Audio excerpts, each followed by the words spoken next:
సమాజం యొక్క మార్పుకు పురోగతికి దారితీసేది విద్య కాబట్టి విద్య మొదటి డిమాండ్.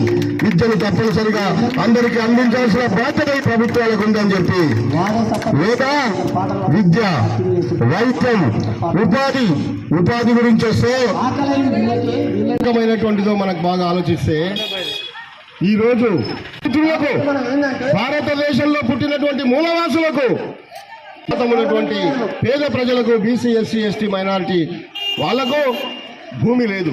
పుట్టింది ఈ భూమి పైన, పెరిగింది ఈ భూమి పైన, కష్టం చేస్తున్నది ఈ భూమి పైన, రక్తం చిందిస్తున్నది ఈ భూమి కోసమే, చెమట చిందించింది కూడా ఈ భూమి కోసమే.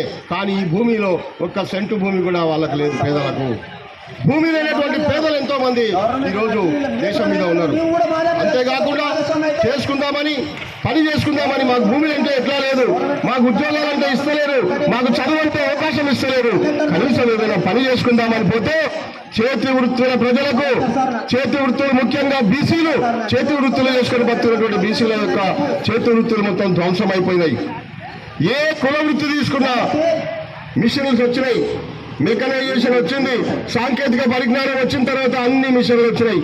నాటేద్దామంటే మిషనే, కోత కొద్దామంటే మిషనే, తూర్పు పడదామంటే మిషనే, అన్ని మిషన్లు వచ్చినాయి. ఈరోజు పని చేసుకోవడానికి చేతికి పని లేనటువంటి పరిస్థితి ఉంది, ఉపాధులు లేని పరిస్థితి ఉంది. ఎంతో మంది ఉపాధులు కోల్పోయినటువంటి బీసీ, ఎస్సీ, ఎస్టీలు అడ్డమీది కూలీలుగా మారిపోతున్నారు. అడ్డమీది కూలీల సంఖ్య పెరుగుతుంది, గుర్తుపెట్టుకోండి. అడ్డాలు పెరుగుతున్నాయి, అడ్డ మీద కూలీల సంఖ్య కూడా పెరిగిపోతుంది.